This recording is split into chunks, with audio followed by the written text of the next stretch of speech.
Bonjour et bienvenue sur Technapal, la Tech à Papa. Alors aujourd'hui, une courte vidéo pour répondre à une question qui vient assez souvent dans l'impression 3D et voilà, qui est une question un petit peu de manque de connaissance des différents types de couches. Donc la question ici de Sandy Kill est de dire, c'était à propos des surplombs, et est-ce que quand on imprime un buste ou une tête par exemple, la qualité du dessus de la tête est souvent pas top. Et se demander donc si les surplombs peuvent avoir un rôle là-dedans. Alors pour répondre à cette question, donc ici je répondais, je lis la réponse que j'ai donnée. Alors oui pour le dessous, et pour le dessus c'est plus le pontage interne et au remplissage. Et donc j'explique qu'en gros entre le remplissage et les couches supérieures externes, il y a une série de couches de transition qu'on peut appeler les couches supérieures, ça dépend des slicers, je vous montre juste après. Et donc si à ce niveau-là c'est trop léger, il peut y avoir un effondrement et avoir un impact alors sur la surface supérieure. Mais je vous montre ceci et je vous explique ceci de manière plus claire.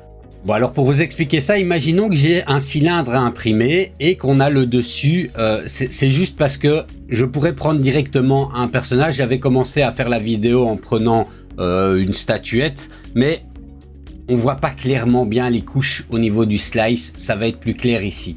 Donc imaginons voilà que là c'est la tête d'un personnage et que mon problème qui est cité ici par l'abonné, c'est de dire qu'une fois que j'ai imprimé, des fois ici au-dessus, c'est pas très propre, c'est pas nickel, un peu comme si les couches s'étaient un peu effondrées, c'est un peu moche. Et en fait, qu'est-ce qui se passe à ce moment-là? C'est très simple. Il faut reprendre un petit peu la logique de ce que sont les couches ou les périmètres ou les murs, ça dépend un petit peu des slicers que vous utilisez. Dans l'impression 3D. Si j'analyse un peu les couches qu'il y a sur ce cylindre, après l'avoir slicé, qu'est-ce que je constate? Premièrement, alors, je vais me mettre un peu ici au milieu. Premièrement, j'ai un périmètre extérieur qui va correspondre un petit peu, si on prenait un fruit ou une orange, à la pelure de l'orange. Et le côté extérieur de la pelure de l'orange. Et puis, il est ici en orange, justement. Si je regarde ici en jaune, on a le périmètre intérieur, ce qui correspond en fait à l'autre côté de la pelure de l'orange, le côté un petit peu plus granuleux, qui ici dans cet exemple-ci n'a qu'une seule ligne. Et donc dans cet exemple-ci, j'ai deux périmètres qui sont configurés dans mon slicer. Si je viens voir ici au niveau des périmètres, je vois que j'ai bien deux périmètres, mur extérieur ou autre en fonction de votre slicer. Ensuite, qu'est-ce qu'on voit? On voit que j'ai un remplissage. Le remplissage, là aussi, il peut varier. Il n'est pas utile toujours de mettre un remplissage très important. On consomme plus de matière et plus de temps d'impression.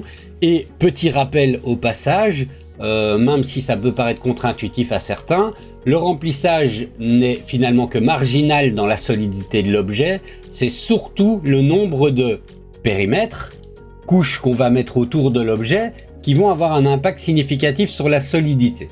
Par exemple, ici, cet objet ne sera pas super solide. Si je viens augmenter le nombre de périmètres minimum à 5 et que je refais une découpe, vous voyez ici que j'aurai un objet avec toujours une couche extérieure, et ça c'est important, on va le garder pour plus tard. Toujours une couche extérieure, mais les couches intérieures qui sont plus nombreuses. Et ceci aura un impact plus significatif sur la solidité de l'objet. On revient au remplissage. J'ai toujours un remplissage, quel que soit le motif du remplissage. Je rappelle, alors je sais, on m'a déjà demandé une vidéo, je ferai à l'occasion une vidéo sur les différents types de motifs de remplissage et leur cas d'usage. Ici, on a un remplissage. Si je viens d'un Prusa Slicer, je viens d'un remplissage et je vois qu'on a un motif de type gris. Si je change et que je mets un motif gyroïde, par exemple, la question sera la même. Je refais ma découpe, je viens ici, j'ai un motif gyroïde, et en fait, qu'est-ce qui se passe avec le remplissage? Vous savez que votre objet se construit progressivement, vous avez vos périmètres extérieurs, tac, et à un moment donné, quand il arrive pratiquement au-dessus, on arrive au moment où il faut venir fermer ceci, Je vais remettre le nombre de périmètres à 2 pour vous illustrer ça un peu mieux. Et donc passer d'un état où on a un remplissage comme ceci, vous voyez, avec des trous. Imaginez que vous avez un petit bonhomme qui va marcher ici, il va se casser la gueule toutes les 2 secondes. pour l'image, et puisqu'il va tomber dans tous les trous. Donc pour ça, qu'est-ce qu'on fait? On fait une couche, hop, qu'on appelle une couche de pont. Vous voyez, ici, elle est en bleu. On a une couche de pont, et cette couche de pont va permettre de venir construire un pont, permettre au petit bonhomme de traverser sans tomber dans les trous. Vous avez l'image du petit bonhomme bien en tête. Maintenant, c'est du plastique, les couches peuvent être assez fines, et imaginez que ici on a plutôt un pont qui est fait en feuilles. Qu'est-ce qui se passe quand vous marchez? Malgré tout, vous pouvez vous affaisser dedans parce qu'il n'y a qu'une seule ligne ici. Et donc, c'est ce qui se passe en fait avec l'impression, c'est que à un moment donné, il peut y avoir des petits affaissements.